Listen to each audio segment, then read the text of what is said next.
Olá, tudo bem? Hoje estamos aqui com o Geraldo. O Geraldo ele é administrador hospitalar da Sanity Consultoria. Geraldo, eu gostaria que, por favor, você nos explicasse como é a vida de um administrador hospitalar. Muito obrigada por estar aqui conosco hoje. Boa tarde, Renata. Boa tarde a todos. Eu que agradeço, a atenção de vocês em convidar a gente para mais uma conversa. Eu me formei em administração hospitalar pelo São Camilo, em São Paulo. Depois eu fiz uma especialização na Fundação Getúlio Vargas, no Rio de Janeiro, com o objetivo de administrar hospitais e clínicas médicas. Até 1993, eu administrava instituições privadas e santas casas, individualmente. Eu tinha contratos individuais.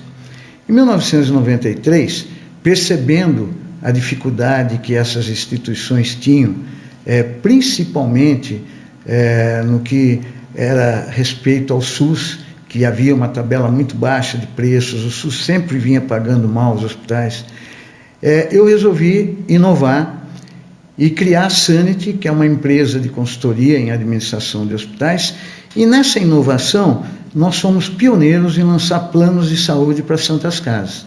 Inclusive, a primeira Santa Casa que nós lançamos um plano foi a Santa Casa de São Joaquim da Barra. Bom, o objetivo disso era criar para santas casas uma alternativa a mais de receita. Por quê? Normalmente, eles tinham grande dependência do SUS, que pagava mal, eles tinham seus convênios, como Unimed, enfim, os convênios, e tinham pacientes particulares que não era um movimento tão grande. Mas eles tinham os custos fixos dele, que era a manutenção de funcionários, medicamentos, enfim, todo aquele custo para você gerenciar um hospital. E como a tabela do SUS, volto a dizer, era muito baixa, nós procuramos criar essa alternativa.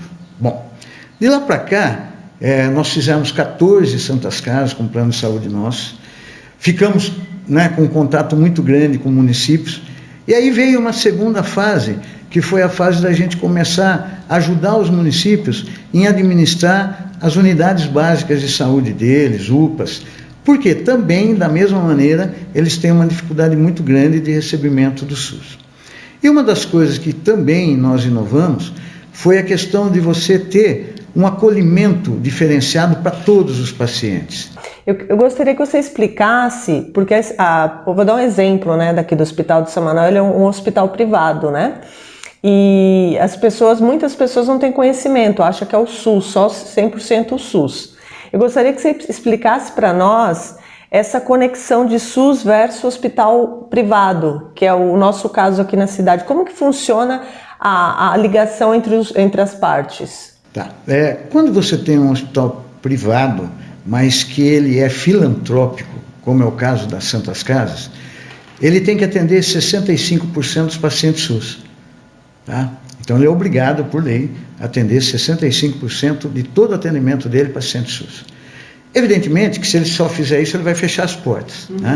Então, a gente abre parcerias com planos de saúde, com pacientes particulares, E, acima de tudo, uma das coisas que a gente criou também foi uma parceria com os municípios, no sentido das prefeituras ajudarem a manutenção dos pronto-socorros.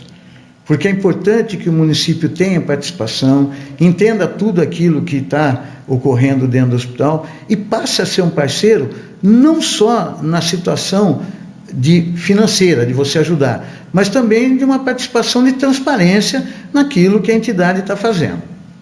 Ou seja, existe o SUS, a ajuda da prefeitura mensal e mais o que o hospital arrecada ali com os convênios, pacientes particulares, e essa ajuda da prefeitura não é nem tanto uma ajuda, é uma participação em atendimento. Não obrigatória. Isso aí a gente tem mostrado aos prefeitos em várias cidades a importância deles apoiarem o hospital. Porque a tabela do SUS, voltando e sendo repetitivo, ela é muito baixa.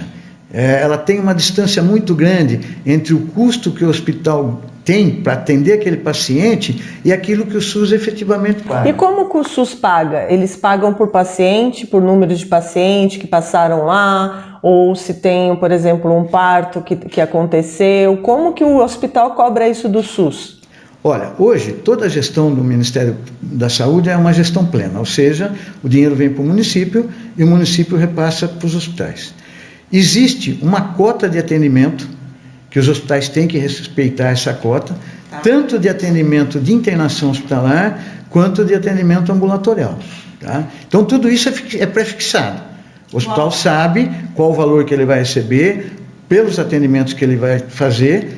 Feito esses atendimentos, ele presta a conta para a prefeitura e a prefeitura faz o repasse daquilo que foi gasto em cima daquela cota. Não pode ultrapassar aquela cota. Ah, então é a prefeitura que recebe e repassa. Isso, interessante. Eu não sabia que era assim. Ou seja, então, uma cirurgia que é cobrada particularmente também pode ser cobrada duplamente pelo SUS? Não. O SUS, ele tem a cota dele para atendimento aos pacientes SUS. Se você fizer um atendimento de convênio ou fizer um atendimento particular, o convênio paga e o paciente particular paga. Não existe duplicidade de contas. Tá? Pelo menos não deve existir, né? Tá. Então vamos se dizer que, por exemplo, eu vou usar o exemplo nosso, tá? Que é nosso hospital, ele é um hospital privado que possui o QNAI. E no QNAI, segundo o registro no site, né, onde você faz a busca, ele tem autorização para a atividade de atendimento hospitalar, porém está como exceto pronto-socorro e unidade para atendimento em urgência. Então eu gostaria de entender. Bom, com relação a essa situação do Hospital de São Manuel, a última vez que eu trabalhei com eles foi de 2012 a 2013, depois eu fiquei afastado disso. Mas eu vou te dar, no geral, todo hospital filantrópico, para ser um hospital geral, tá, automaticamente ele tem que se prontificar a funcionar 24 horas, com pronto-socorro, médicos à disposição no pronto-socorro, que é o atendimento de urgência e emergência. Então, eu não vou saber te dizer o porquê esse QNAI está mudado.